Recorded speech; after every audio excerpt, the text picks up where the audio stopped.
compelling characters, navigating really difficult times, and the highs and lows of their relationships in the midst of doing that. Welcome to Proofread, a podcast to help you read more of what you love and less of what you don't. Okay, Kacy, welcome back. Another episode of Proofread. Hi, Tyler. I'm so happy to be here. Yeah, we've got a fun book that we're talking about today. So if you're new to the pod, the quick rundown is we try to save you time by pointing you towards books that you might be interested in reading and then maybe giving you a sense of what you might be interested in skipping. Yeah, where to spend your reading dollars and time. Yes, and the potential investment today, as we're using monetary analogies, right? We're finance. We're finance people. pros today. Everybody, if anything knows anything about us, it's about our love for numbers, finance. Investing, which is our other Interest. podcast. Opportunity cost. Oh, yeah. The opportunity costs of reading is pretty much what our podcast Yes, is that's about. what maybe we should rename this, right? Proofread, the opportunity cost of reading.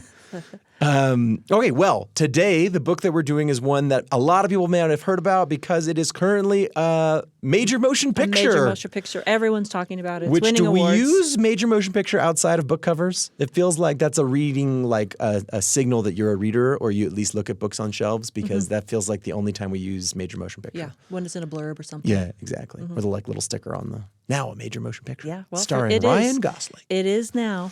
Hamnet doesn't star Ryan Gosling. No. But okay, so Chloe Zhao is directing a film that's gotten a lot of, the award season buzz. It's gotten a lot of good reviews and really positive. So if you've seen the trailer for that, or you might have seen the film, we're here to talk about the book Hamnet by Maggie O'Farrell. Right? And Hamnet is a book that is based around William Shakespeare's family, right? William Shakespeare had twins, right? And one of the twin sons' name was Hamnet. And Shakespeare also had a play that was famously called Hamlet.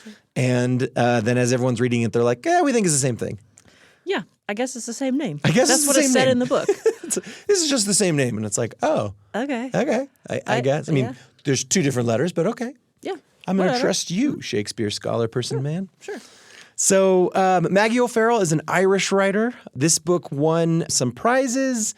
It got a lot of attention. The tagline of this book, though, is a little ominous, right? It's Hamnet, a novel of the plague. A novel of the plague. And it's not a spoiler to say that Hamnet dies. Oh, Kacy hitting him with it right at the start. Everyone knows that because you know that Shakespeare's son died. Yes. But we don't know why he died. But this book supposes that maybe he died of the plague because everyone was dying of the plague at the time. Yeah. And so the book is kind of like this consideration of what Shakespeare's domestic life would have been like with his family and what this death of his son would have meant to the family, and kind of all of the different dynamics in there. I mean, it seems fair to call this like a domestic novel, right? Like, Yeah, for sure. This is a novel about Shakespeare's wife and himself, and then his children and his parents and siblings and their kind of and their town of Stratford-upon-Avon. So. Although they never say William Shakespeare. Yeah, I was just going to say the main character's name missing in this whole book is William Shakespeare, which is kind of fun. It's kind of interesting, yeah. It's a cool way to do it. So have you seen the film, Kacy? Is this being skewed? I have not seen the film. I have also not seen it. I think I will. Yeah, I would see it. A lot of people saw it and have seen it and recommended it to me. I hear it's good. But we're not here to weigh in on the film. Nope, we're here to talk We're about the here book. to talk about a book and to weigh in specifically on whether our readers, our listeners, excuse me, should spend their time on this one. Right. So I think we're there. Are we there? Are we ready? Ready for reader skip? Yep. 1, 2, 3, read. Skip. Oh, yes. Yes. Okay. We have a split, audience. We have a split. We have I a say split. read, and Kacy erroneously says skip. I said skip. Okay. Do you want me to tell you why? I do. I'd like that. I struggle whether to say read or skip. Okay. Because most people like this book. This is objectively a beautiful book. It's a good book. Yeah. It's well written. It's clever and cool and pretty interesting to have this background, imagined life of Shakespeare Sure. that's kind of like historical fiction. And it's relevant that this is the plague setting, and we've all sort of lived through a plague with COVID. So, but all I can do is say what I feel. And We'd expect nothing less. I Case. have to say skip because I I think it's too sad, and it didn't help me. You know, I know a lot about Shakespeare. I'm an English major. You'd think this would just be right up my alley. Mm-hmm. I don't think it's a must read. I know you. I'm glad you said read because someone needs to give this its due. I'm just saying.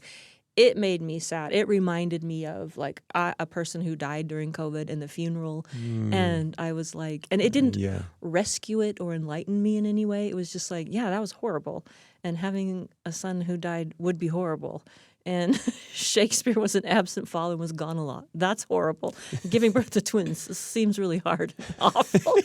So it's kind of, I think this is a matter of just personal taste. Because I will say that I think this is a beautifully written, good book that deserves credit and awards and things like that. But No, that's I think all that's I can a fair say. read. That's all And I can say. I'll say this, Kacy. I usually have your same response, right? Like I am usually kind of the like, I know that like sad book that everyone loves is just kind of a bummer. Right. Yeah. And in some ways, and I think we've done this on the pod, just like you're saying, which is like, I recognize the literary value of this, but I didn't enjoy it. And so I'm not going to suggest it. And I would like to say that this is in some ways like we're trying to give you books that are going to, spark joy for you in some way. Right. The reason I say read is that I think that this book is why you read. And let me just unpack that for a minute.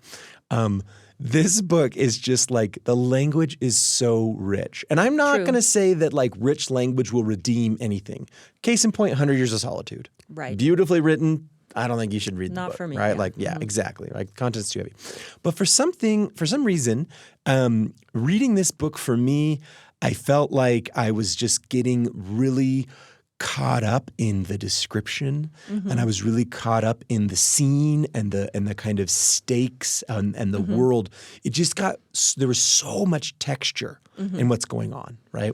And I wasn't actually that interested in the fact that it was Shakespeare. I mean, there was like a part of me. It's kind of, it can and should stand alone. It's a standalone thing. But then, and again, this is just like personal taste. I'm like, well, I just wish I were reading something true. Yeah. About Shakespeare. I guess I like this genre as well, where kind of like, let's go back to a historical moment and kind of like have a story exist around it. Yeah. But for me, it wasn't like, I'm a Shakespeare nerd and I want anything that has to do with Shakespeare. And like, ooh, someone's imagining his life. Like, that's never been a need. I've never been like, I really wonder what his domestic life was like. That's not something. So one of the ways that this novel works is it's forward and backwards narration. And so you get the immediate crisis of the plague that the adult Shakespeare and his wife are experiencing, and then you get the flashback to how Shakespeare and his wife Agnes met. Right? And how they came to be and how that all worked and how they ended up in the situation and then their children, right? And also, O'Farrell creates Agnes in a really interesting way, right? Like, I do love all those details. She's kind of witchy. She's kind of witchy. Really a forest lady. And then you think, that's kind of fun to think about some of the witchy stuff in Shakespeare. Right. But it was a retelling of that made their story a lot more interesting than that, a lot less one-dimensional. Yeah. So I appreciated that. It for sure has value in that way. I think that what this one did for me is it set up this story of two people. I was most interested in the husband and wife's relationship, right? And it set up their relationship of like how they came together and all the excitement around that. And then it detoured from that excitement into distance, right? And into growing apart and into navigating some difficulties and mainly in relation to like decisions they had to make because of their children, right?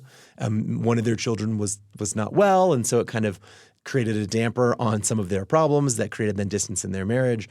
And then together in their kind of different spots, they have to navigate this really tragic thing. Yeah. And you get them not understanding each other. Right. And you get them not understanding, she doesn't understand why he's doing this, right? He doesn't say much to her. He keeps her out of his thing.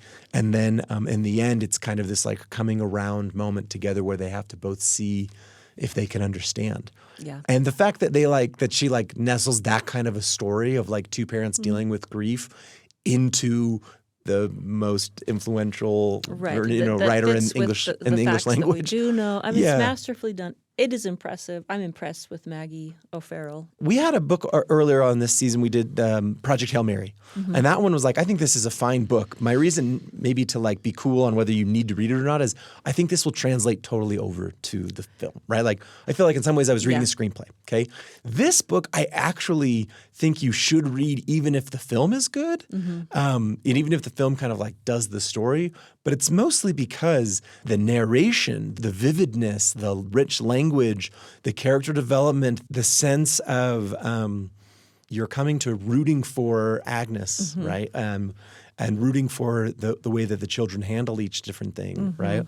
That to me felt worth it, right? Like that is worth the read. And I guess that's kind of what I mean about like this is why you read. You read because there's something about the written word that allows you to get into the interiority a little bit more. I think I'm not to say films can't do that, but I think that they're different mediums, and that's one thing that I think a novel really can provide. So that's That's very well said, and you make a great case for reading Hamnet. And if you just don't want to feel sad, then don't. Yeah, so let's just push that for a second. What is the sense of if people are trying to like, what do you mean sad, Kacy? I shouldn't, because I'm going to say, tell me if I'm wrong out there, reader, but a lot of people are like, sad book, skip. The world is sad enough. I don't go to novels to be sadder than I already am. Now, some other people are like, no, I really love to feel, But what's your sense of why does this kind of beyond the pale sad? I was comparing it to James because that's a story we all know, not a true story.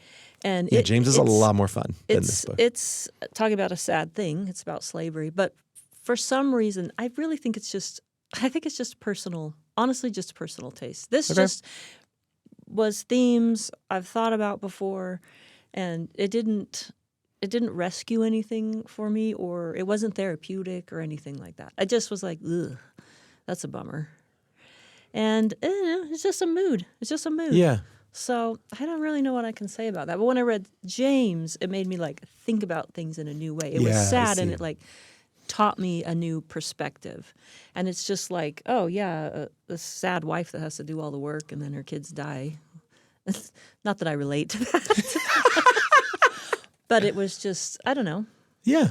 I think it's my mood. Yeah, okay. Just a mood. So if you're like not in for a sad mood, this isn't the one. Or maybe if someone died during the pandemic and you don't want to be traumatized. No, I get it. I get it. They have to bury it's beautiful, but like it made me think about that time, and it just and I didn't like it. Not in a good way. Yeah. They have to bury the body so quick that the burial rules for the plague when you die. I had never thought about that, and have to bury him and very quickly before his dad can get there to see him. And I was like, ugh. I wasn't in the mood. Yeah, that's a good way to say it. This is I think I couldn't like emphasize that more, right? Like this book is all mood. I think that one of the reasons that sad films or sad books catch us is that if you are in the mood, I think they can be nourishing. Right. I think that's true. Some of the things that would annoy me normally as a reader too didn't for some reason. And so I think you're right about it just being kind of the mood. Yeah. So let me go to like a passage here for a minute. Here's a passage. This is talking about one of the children, Susanna. She's the older child, so not one of the twins, feeling like a little bit overlooked, right? And it's easy to say like, and Susanna always felt overlooked, But instead, when you get a book like this, it says, nobody ever considers her, Susanna thinks, as she climbs the stairs to her chamber. Nobody ever sees her trials and tribulations. Her mother out in the garden, up to her elbows in leaf mulch. Her father in London, acting out plays that people say are extremely bawdy. And her sister somewhere in the house, singing a winding song of her own devising in her breathy, fluty voice. Who will come to her court? She demands of the air as she flings open the door and lets it slam behind her. With a family like this? How will she ever escape this house? Who would want to be associated with any of them? There's this sense of repetitiveness here. Like, okay, I got it. Nobody ever considers her, Susanna thinks. Like, got it. But then this writer is like, nobody ever does this, and nobody ever does like, and there's this like, da-da-da-da-da-da-da. And a lot of times that irritates me. It's like, okay, skip, get to, But in this, I really just like kind of zoned in on it, and I got this like character creation. I got the rumination kind of developing. And so I think that not being annoyed by that, like I could hear myself going like, why aren't you annoyed by that? That's something you'd normally be annoyed by. It made it kind of like I'm along for the ride. The things to be on the lookout for, there's some harsh language. There's a little bit of domestic violence in the sense of especially a parent to a son in terms of they depict Shakespeare having a rough upbringing with a particularly rough father. And I think that can be hard. If that's something that's triggering for you, don't read this because I think that is heavy. And there is a sex scene. Yeah, that's true. It's not that anything in here is like graphic, Right. but it is that like certainly I wouldn't give this to my maybe young teen, but Right. So what about shelf? this book would be on my, I don't think I would read this again, but I would recommend it to someone who's looking for a really like lovely, rich read. I would put this on the shelf. Most people would probably like this more than I did. Yeah. That's what I think about this book. Okay, yeah. Yeah. Like you read it and you're like, I see why people like this. Exactly. And those people aren't dumb. Not at all. No. It's a good book. Yeah. You're It's a like, good I book. get it. I just am not in the mood for this Wasn't right now. in the mood. Yeah. Yeah. I think that's a good way to read it, right? Yeah. So here's the mood check then. Maybe we add this Little to the mood pod, right? check, Mood for check sure. is this is a deep dive on a domestic novel around something really sad, and it's what are we kind of finding in the midst of the experience of navigating that sadness? Exactly. Yeah. All right. Well, Maggie O'Farrell, you've been proofread. You like that Spark Joy, a little Marie Kondo? Oh, for sure. I'm all about sparking joy. Sparking joy in 2026. Let's go. This book does not spark joy. Proofread is a production of BYU Radio and is produced by Jeff Simpson with help from Erica Price, Becca Hurley, and Lisa Valentine Clark. Find us on YouTube at Proofread Podcast for video clips and more. And please follow us on Instagram and Facebook.